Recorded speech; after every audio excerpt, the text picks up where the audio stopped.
Hello everyone. इस video में हम लोग डिस्कस करेंगे दीपक नाइट्राइट के स्टॉक के बारे में।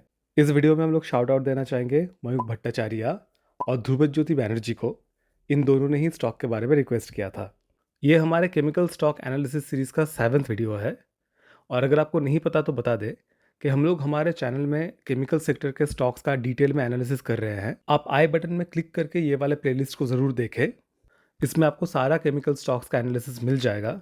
हम हमारे चैनल में बहुत ही डिटेल में स्टॉक्स का आईपीओस का एनालिसिस करते हैं और हम जितना आसान भाषा में आपको एनालिसिस करके बताते हैं वो शायद ही आपको और किसी चैनल में देखने को मिले। तो इसीलिए हमारे चैनल को सब्सक्राइब ज़रूर कर लीजिए ताकि आपसे कोई भी वीडियो मिस ना हो। तो चलिए शुरू करते हैं आज का वीडियो और पहले देख लेते हैं कि दीपक नाइट्राइट का बिजनेस मॉडल क्या है, कंपनी करती क्या है। तो यहाँ पे हम पढ़ सकते हैं, Deepak Nitrite manufactures basic intermediates, fine and speciality chemicals, performance products and phenolics. इन प्रोडक्ट्स के बारे में हम वीडियो में बहुत डिटेल में नहीं जाएंगे क्योंकि अगर बहुत ही डिटेल में बताने जाएंगे तो वीडियो बहुत ही लंबा हो जाएगा।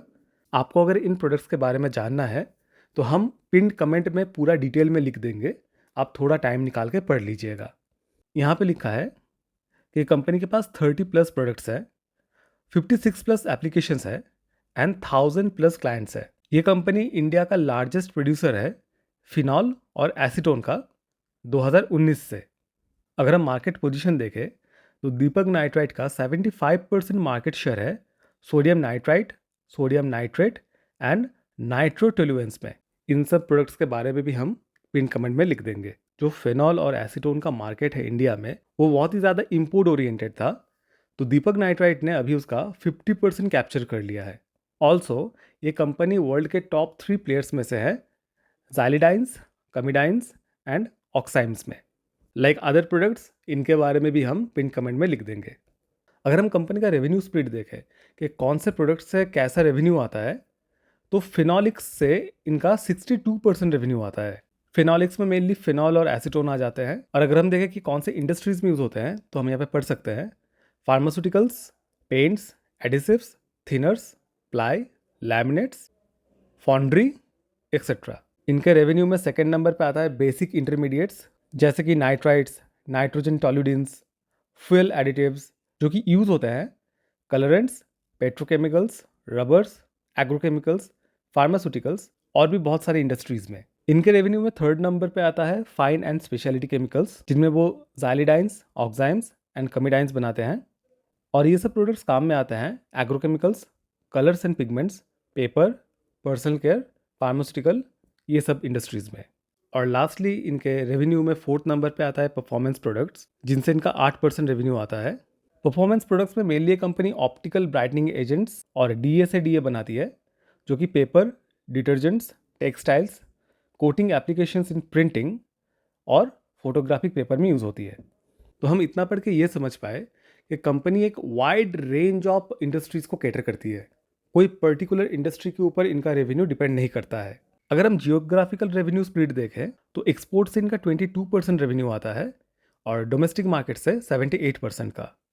तो अनलाइक अदर केमिकल कंपनीज जो कि मेनली एक्सपोर्ट ओरिएंटेड है, इस कंपनी का बिजनेस मेनली इंडिया से ही आता है। हमने हमारे चैनल में एक और केमिकल स्टॉक का एनालिसिस किया था जिसका मेन रेवेन्यू इंडिया से ही आता है, दैट इज़ पोशाक लिमिटेड। आप आई बटन पर क्लिक करके पोशाक का वीडियो देख सकते हैं। अगर हम कंपनी के कुछ क्लाइंट्स के बारे में बात करें तो हम देख सकते हैं Bayer, Unilever, Indian Oil, Rallis, BASF, L'Oreal, Lubrizol, Reliance Industries, Nirma, मतलब कुछ बहुत ही बड़े बड़े क्लाइंट्स हैं कंपनी के पास। और यहाँ पे हम ये भी पढ़ सकते हैं कि कंपनी के पास 6 फुल्ली इंटीग्रेटेड मैन्युफैक्चरिंग फैसिलिटीज़ भी हैं। कंपनी अभी बहुत सारा एक्सपांशन कर रही है, तो पहले हमको ये देखने के लिए मिल रहा है कि फिनेंशियल ईयर 24 के Q2 से इनका जो रिसर्च एंड डेवलपमेंट सेंटर है उसका कंस्ट्रक्शन स्टार्ट हो गया है। तो ये एक बहुत ही पॉजिटिव न्यूज़ है इस कंपनी के लिए।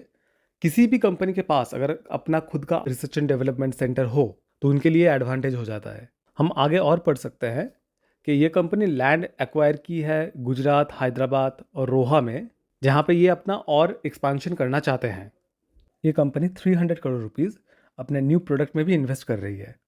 तो हमने शॉर्ट में कंपनी का जो पूरा बिजनेस मॉडल है वो देख लिया है और हमको बिजनेस मॉडल अच्छा लगा है। हमें लगता है कि इनका बिजनेस मॉडल काफ़ी सॉलिड है। हम जितने भी केमिकल स्टॉक्स का अब तक एनालिसिस किए हैं उनमें से शायद थर्ड सबसे स्ट्रॉन्गेस्ट बिजनेस मॉडल हमको इसी कंपनी का लगा। First will be fine Organics, आप आई बटन में क्लिक करके यहाँ पे वो वीडियो देख सकते हैं। And second will be Galaxy surfactants, again आप आई बटन में क्लिक करके वो वीडियो देख सकते हैं। आप वो वीडियोस ज़रूर देखें तो आपको समझ आएगा कि क्यों उन कंपनीज का भी बिजनेस मॉडल बहुत ही स्ट्रांग है। अभी चलिए कंपनी का फंडामेंटल्स देख लेते हैं। तो कंपनी का मार्केट कैप है 29,000 करोड़ के आसपास, स्टॉक प्राइस अभी चल रहा है 2100 के आसपास, स्टॉक पी है 36.8, ROCE है 29.7% एंड ROE है 22.7%। तो ROC अच्छा है। स्टॉक पी हमको लग रहा है कि थोड़ा ऊपर है, खास करके अपने मीडियन पी से, उसके बारे में हम थोड़ी देर बाद बात करेंगे। डेट कंपनी में ना के बराबर है, पीईजी रेशियो है 0.62 का, मतलब पीईजी रेशियो के हिसाब से स्टॉक अंडर वैल्यूड है। अगर हम स्टॉक में ग्रोथ देखें तो 3 साल में ईपीएस ग्रोथ है 11.1%, 5 साल में ईपीएस ग्रोथ है 59.1%, सेल्स ग्रोथ 3 साल में है 23.5% और 5 साल में है 37%। ओवरऑल जो सेल्स ग्रोथ है अच्छा है, पर हाँ लास्ट 3 साल में कंपनी का सेल्स और ईपीएस दोनों ही बहुत ज़्यादा डाउन आ चुका है। ईपीएस तो भयंकर तरीके से नीचे आ चुका है। कंपनी का ऑपरेटिंग प्रॉफिट मार्जिन है 21.5% का, पर ये 5 साल का एवरेज है। हम जब क्वार्टरली और ईयरली रिजल्ट देखेंगे तब हमको समझ आएगा कि कंपनी का जो ऑपरेटिंग प्रॉफिट मार्जिन है वो अभी काफ़ी नीचे आ चुका है। तो जैसे कि हम बात कर रहे थे, कंपनी का मीडियन पी करेंटली है 27.9 और अभी पी चल रहा है 36.8, तो कंपनी अपनी मीडियन पी से थोड़ा ऊपर चल रही है अभी। अगर हम क्वार्टरली रिजल्ट देखें तो मैं आप लोगों को यहाँ पे दिखाना चाहूँगा कि दिसंबर 2021 में सेल्स था 1700 करोड़ के आसपास, दिसंबर 2023 में वो सेल्स हुआ है 2000 करोड़ के आसपास, और इसके बीच में जितने भी क्वार्टर्स है उसमें कंपनी का सेल्स वही 1700, 1800, 1900, 2000 इसके बीच ही घूमता रहा है। तो कंपनी के ओवरऑल सेल्स में हमको बहुत ज़्यादा ग्रोथ देखने के लिए नहीं मिल रहा है। आप बोल सकते हैं कि कंपनी का तो सेल्स फिर भी ठीक है, जो बाकी केमिकल स्टॉक्स है उनका तो सेल्स बहुत ही डाउन आ चुका है। पर आपको ये भी सोचना होगा कि बाकी जो कंपनीज का सेल्स डाउन आया है उनका जो बिजनेस है वो मेनली एक्सपोर्ट ओरिएंटेड है। तो बाहर के मार्केट में अभी एक्सपोर्ट कम हो रहा है, डिमांड कम है, इसकी वजह से उनका सेल्स डाउन आया है।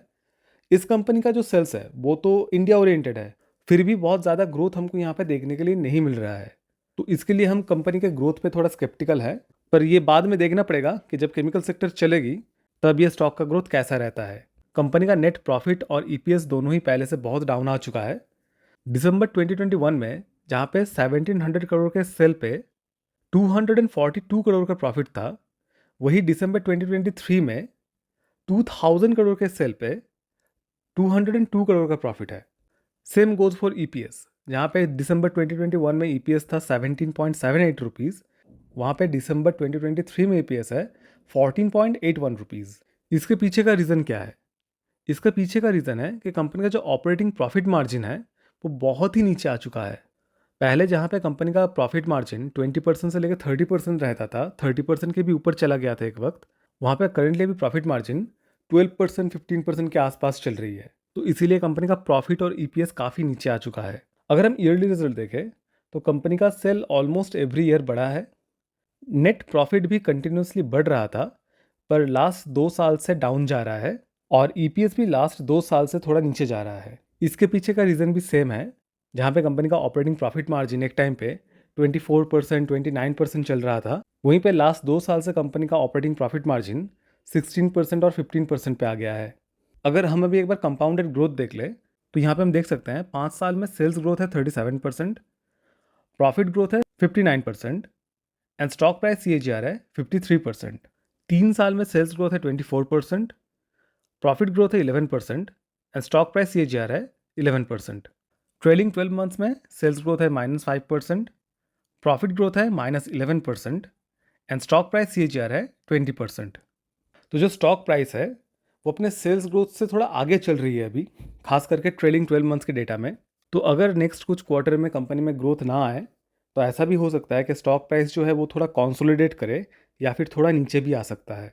अगर हम शेयर होल्डिंग पैटर्न देखें तो मार्च 2023 के क्वार्टर में प्रोमोटर्स ने अपना स्टेक 3.42% से बढ़ाया था और लास्ट 4 क्वार्टर से उनका स्टेक जो है वो स्टेबल है 49.13% पे। एफआईएस कंटिन्यूसली अपना जो स्टेक है वो डिक्रीज कर रहे हैं और करंटली उनका स्टेक है 6.48%। DIIs कंटिन्यूसली इस स्टॉक में अपना स्टेक बढ़ा रहे हैं लास्ट कुछ क्वार्टर से, और करंटली उनका स्टेक है 18.87%। पब्लिक जो है वो कंटिन्यूसली स्टॉक में अपना स्टेक कम कर रही है, और करंटली पब्लिक का स्टेक है 25.52%। जहाँ पे एक टाइम पे पब्लिक का स्टेक था 35.5%, वो अभी 25.5% पे आ गया है। मतलब ऑलमोस्ट 10% स्टेक पब्लिक ने कम किया है, और ये बहुत ही पॉजिटिव बात है, क्योंकि पब्लिक का स्टेक जितना कम होता है ना, उतना स्टॉक का फ्री फ्लोट मार्केट में कम होता है। और पब्लिक ने अपना जो इतना स्टेक कम किया है, उसके वजह से जो नंबर ऑफ शेयर होल्डर्स है वो भी काफ़ी कम हो गया है कुछ क्वार्टर्स में। जहाँ पे एक टाइम पे नंबर ऑफ शेयर होल्डर्स 6,91,000 थे, वो अभी 5,34,000 है। पर सोचने लायक बात यह है कि नंबर ऑफ शेयर होल्डर कम होने के बावजूद कंपनी का जो EPS है वो फिर भी कम हो रहा है। तो यहीं से भी हम आइडिया लगा सकते हैं कि कंपनी का जो प्रॉफिट है वो अभी काफ़ी डाउन है। अगर हम कंपनी के टेक्निकल चार्ट पे आए तो ज़्यादा कुछ देखने के लिए है नहीं, बहुत प्रोमिनेंट कुछ पैटर्न बना नहीं है, ना ही ये डेली टाइम फ्रेम में और ना ही वीकली टाइम फ्रेम में। बट हाँ, जब हम थोड़ा इसको अच्छे से देखें तो हमको ये वाला चार्ट पैटर्न दिखाई दिया। इसको बोलते हैं असेंडिंग ट्रायंगल, और कंपनी ने यहाँ पे एक ब्रेकआउट दिया था 2375 के ऊपर।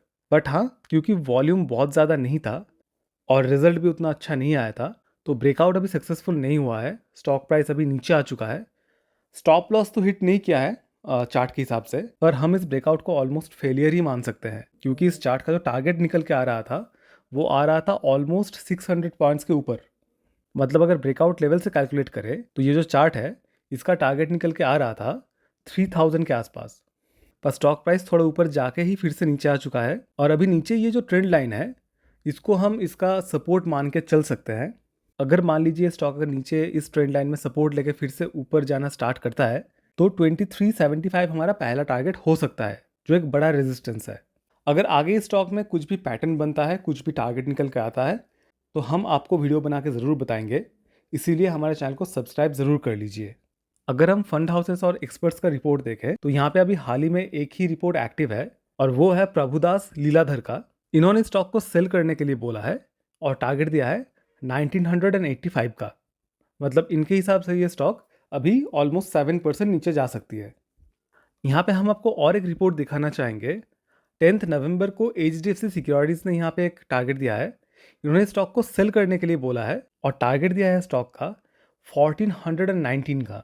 मतलब HDFC सिक्योरिटीज़ का मानना है कि ये स्टॉक यहाँ से अभी भी 33.45% नीचे जा सकती है। स्टॉक इतना नीचे जाएगा कि नहीं पता नहीं। अगर आप लोग इस स्टॉक में इन्वेस्टेड हैं तो आप ध्यान ज़रूर रखिएगा।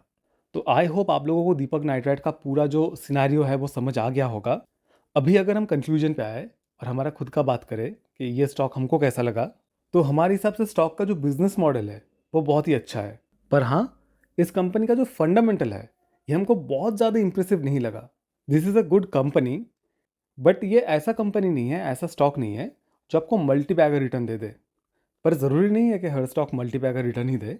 लॉन्ग टर्म में शायद ये स्टॉक आपको अच्छा रिटर्न दे सकती है अगर आप इसको सही लेवल पे खरीदे तो अगर हम आखिर में इसके बारे में बात करें कि स्टॉक आपको लेना चाहिए कि नहीं, तो हम हमारा एग्जांपल देके बोलेंगे कि अगर हमारे पास अभी ये स्टॉक नहीं होता तो करंट प्राइस में हम इसमें पोजीशन नहीं बनाते, हम थोड़ा इसको वॉच करते, और जब हमको लगता कि स्टॉक में ग्रोथ आ रहा है, स्टॉक का पी जो है, वैल्यूएशन जो है थोड़ा नीचे आया है, तब हम इसमें पोजीशन बनाने का सोचते। एक्चुअली फ्रैंकली स्पीकिंग, ये स्टॉक में हम पर्सनली पोजीशन बनाने का सोचते भी नहीं, क्योंकि हमको लगता है कि इससे बेहतर स्टॉक्स अवेलेबल है जिनका ग्रोथ बेहतर है, जिनका फंडामेंटल्स बेहतर है। तो अभी के लिए ये स्टॉक हमारे पर्सनल रेडार में नहीं है। पर अगर हमारे स्टॉक में पोजीशन होता और हम अगर लॉस में होते तो हम लॉस बुक नहीं करते, हम इसको थोड़ा होल्ड करते और वॉच करते। पर ये स्टॉक अगर हमारे पास होता और अगर हम प्रॉफिट में होते तो हम प्रॉफिट बुक करके कोई बेहतर फंडामेंटल वाला और ग्रोथ वाला स्टॉक ले लेते। तो आई होप आप लोग समझ गए होंगे कि आपको इस स्टॉक में क्या करना है, और आप लोग ये तो पक्का समझ गए होंगे कि हमारा बात मान के आपको कुछ भी नहीं करना है। आपको अपना एनालिसिस, अपना रिसर्च खुद करना है और अपना डिसीजन खुद लेना है। अगर आपको वीडियो अच्छा लगा तो वीडियो को लाइक और शेयर ज़रूर कर दीजिए। कमेंट्स में बताइए कि आपको नेक्स्ट कौन से स्टॉक के ऊपर वीडियो चाहिए, एंड मोस्ट इंपॉर्टेंटली हमारे चैनल को सब्सक्राइब ज़रूर कर लीजिए। तो चलिए मिलता है नेक्स्ट वीडियो में। Thank you.